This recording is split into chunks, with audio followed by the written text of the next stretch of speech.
Hi and welcome to my workshop. My name is Thomas and you're watching Casual DIY channel. In today's episode I'll be showing you around my tiny workshop, which is a single bay garage. And in the next video you'll see my workshop totally changed. Hopefully anyway. Stay tuned and check out my mess.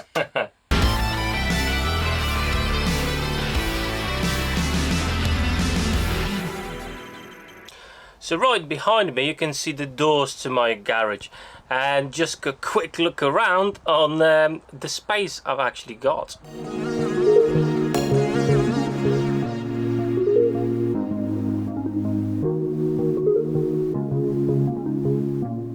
Okay, so as you can see it's not much, but to be fair, there are probably some of you that got even less space. So in a way I have to say I'm quite privileged that I've got a working space that I can make stuff and create cool things. So starting on the left, as you can see, this is my wall of shame. So everything that I buy on Amazon, and I tend to do that a lot, lands over here. As you can see, it's a beautiful mess, so that needs to be sorted. Plans for this: at the minute I've got these shelves from IKEA and they're actually not doing a great job, and what I'm thinking for the whole wall from right up the top to the bottom, I'm going to install some French cleat system. I'm not too sure if I'm going to be building boxes for all these things, or just to buy some plastic boxes and make an attachment, a wooden attachment that I could use and just hang them on the French cleat system. But we'll see how that's going to go. That's the plans for this side. Next, as you can see, that's my workshop heater. Obviously when I'm recording videos it's not on because it's just too loud. Underneath that's my Metabo thickness planer. I really like that machine. It really does a good job, and as you can see it's actually on a cart with wheels with some storage underneath. All is fine. I don't have really massive issues with that, but I'm still thinking of utilizing the space a little bit better. Next on the agenda, as you can see, it's my scroll saw station. Again, similar way, it's on a cart with some coasters. You can freely move it around and it's got some storage underneath, which is quite handy. Next is my Titan pillar drill. Really happy with this tool. I'm using it all the time. It never failed me so far. And again, it's the same setup. That's actually a nightstand that we had in our bedroom. Obviously, I've transferred it into a cart on wheels, and obviously it's got some storage. So again, in a sense, it's a good way of utilizing the space. Behind us, as you can see, I've got a wall of everything and nothing. All my tools that I actually use on a regular basis, so you know, your squares, your hammers and everything else really that are in there. Right, you can grab it straight away, put it back, no issues there. Up above, as you can see, I've got the rack for long stuff really, but these are like metal pipes, tubing and all that, so that's the space up above there for those things. Next, I've got my table saw. This is the Evolution Rage 5S, I believe. Very good saw. I'm really pleased with it. As you can see, it actually folds away and it doesn't take much space at all. But when you actually, you know, put it to the working position, it gives you tons of space, and you can easily break down sheets of MDF or plywood or whatever you want. So very good saw there. Again, some storage solution. As you can see, it's already overflowing. Next on the agenda, we've got a bench. So there used to be a mitre saw just in the middle, but I've got a bigger one, a better one now, and obviously I don't know what to do with that space now. I've got my Triton sander there and the Titan jointer and planer in the corner. Obviously to use that I need to put it on a different workbench because there's not enough space there to actually use it. This whole bench again is on wheels, so you can actually quite easily move it around. As you can see, I've got my compressor there and some storage boxes underneath as well. So in a way, I'm utilizing the space I've got in this corner. And obviously, as you remember, I insulated the garage doors, which does help a ton, especially in the winter. And I've actually put all my clamps, well, not all of them, but most of my clamps on the doors, as I'm not really opening these doors at all, so they are locked permanently. So that's a perfect way of utilizing the doors at this time. Next, I've got my bandsaw. Again, it's on a base with some wheels so I can move it about, and some, well, messy storage system underneath, as you can see. On this side, this is everything. Well, I've got some screws and nuts and bolts and all stuff here, but most of it is actually garden related. So in a way, I need to get rid of it, put it in the garden somewhere, build something, hide it away. I've got a plan to do that. I'm not sure if I'm going to be able to actually do it in the winter time. We'll see if the weather allows it. After that, I've made some shelves over here just to put the wood away. Well, as you can see, it's just one big mess. Underneath there, I've got some sheets, small sheets of material. You've got some plywood, MDF and OSB. My off-cut section is absolutely overflowing, as you can see. And I've got some hardwoods in there as well. And a bit further on, obviously, I've got my lumber for some builds that you're probably going to see in the future on this channel or my Instagram or Twitter or Facebook account. So if you're not following me on Instagram or Twitter or Facebook, please do so, because not all the projects actually land on YouTube, and I do post some cool pictures of all my projects on those social media, so the links are down below in the description of this video. Moving along a little bit, I've got two mitre saws, as you can see, and some bags with stuff because I've got nowhere to put them. Underneath all that, I've got actually around 1 square cubic meter of beautiful wood, mainly ash. I really love ash. It's a beautiful beautiful wood to work with. Over there, I've got some doors from the wardrobe that used to be in one of our bedrooms. If you want them, drop me a message, because I don't know what to do with them at this moment in time, or give me an idea how to utilize them.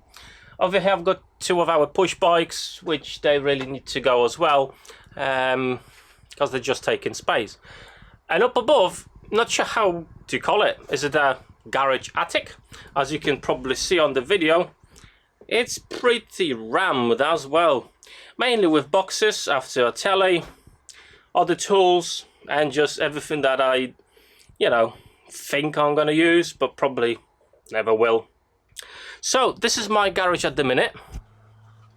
Sorry for the shaky video, but I thought that's the best way to actually show you around. So, as you can see, it's a mess. I got tangled up with all the projects. You finish one project and there's another one straight away, and obviously recording the videos for you guys, they don't just take a lot of time, really. Hence, I took a break for about a month, the whole January, to do something with this workshop. And next week, hopefully, we'll see the first video of how I'm going to transfer this garage. Obviously, it's going to be work in progress, because transferring all this in a month, when I do actually have a full-time job, it's probably not going to be enough. But I hope to kick it off and start doing something with it, because I'm really rapidly running out of space, as you can see, and it's just not a safe working space at the moment. So the first thing I'm planning to do is actually clear all that space up above me, and I'm going to build some shelving units in that, so I can actually utilize the whole space up above me. So I'm going to store all the tools and all the bits and pieces I don't use on a regular basis. I'm going to put some notes on them as well, so I know where my stuff is, because my memory is not the best. And hopefully that will release some storage space down here.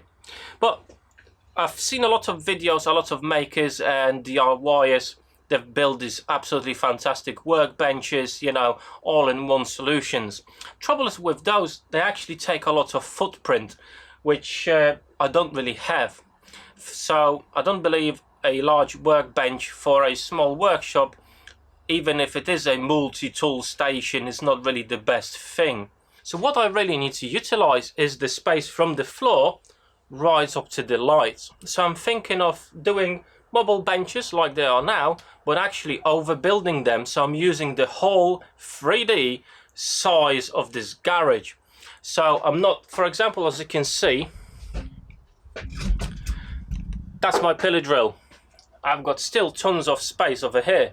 Same with the scroll saw, same with the planer. I've got too much space from the planer to the top of the lies. So all that space at the minute is wasted. I hate waste, and I can't allow it in my workshop. And as you can see, even this workbench, it takes a lot of stuff. You know, you've got 2 power tools and you've got a lot of storage underneath. But again, look how much space that's wasted in this area. You know, that could be utilized. So I'm thinking of building something similar to that with walls, so I can utilize, I put some shelves in it or something to utilize the whole space. Not only, you know, your belt level where you put your tools on, but actually utilizing the whole space around me. So the plan is, as I mentioned before, first to clear that off. Secondly, I need to get rid of all this wood that's on this wall, and obviously all the wood I've got my miter saws on. I need one space for all the wood basically, so I'm thinking about building a large cart that will hold all the wood, that will also hold all the sheets of material as well, and that will still stay in that corner there, but again it will go up rather than, you know, sideways and everywhere. So I'm utilizing all the space I've got in the garage, and I think that's the winner point for my workshop basically. So the garage doors, as you can see at the minute, yeah, they're utilized in some way with you know, with the clamps and all that, but what I'm planning to do actually is to build a workbench from both sides right up to the top, and that will be my main area when I'm going to be storing all my power tools, all the clamps and everything. All that will be there. So I'm going to be releasing this corner here, removing all that junk for the gardening stuff as well, and them shelves there. Another, I think, feature that I need to utilize more in this workshop is the French clit system and putting up boxes, because I have so many things that are just scattered around the workshop, and sometimes I buy 2 of them because I couldn't find the first one. And I think we all been there. I've just been there too often basically, so I need to put everything in order.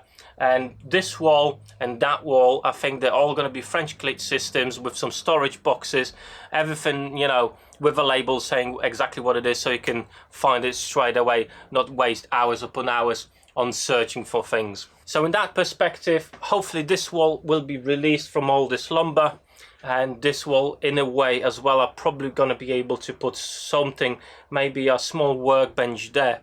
I'm actually going to require 2 workbenches. One of them for my woodworking jobs, as it is right now, because this portable one here, as you can see, is absolutely destroyed and knackered. Not too sure if I'm just going to bin it or, well, try to fix it somehow. Put the new top on it or something and make it back into use. And on the side, I want to have a working station for my epoxy projects. So as you've probably seen on Instagram and my Facebook page, I managed to get from Santa obviously, my pressure pot. So I fell in love with any projects related to resin, wood. It's absolutely awesome fun, and I really love it. It's fantastic. So I need to have a dedicated bench for that as well, so I can store the pressure pot that's on my old red stool there, and the table will be made or covered with something that actually is going to be resistant to resin, so I'm not going to make a mess out of it. I've got a few ideas on how to do that, but you'll hopefully see it in the future videos. But as I said, this is going to be work in progress. I'm not probably going to be able to do it all in 1 month. Hopefully I'll get a good start on it, and on the next video we'll see the massive difference, fingers crossed, in this workshop, and hopefully will inspire you to do something similar in your workshops, because you know, small workshop is always a challenge to make nice good projects in a safe manner. And I hope you're going to be watching my future videos to check out how this place transforms. So as always guys, thank you so much for watching, thank you for your time, and thank you for being on my channel. If you are new to this channel, please consider subscribing so you don't miss any of my future videos. But that's it for now, take care.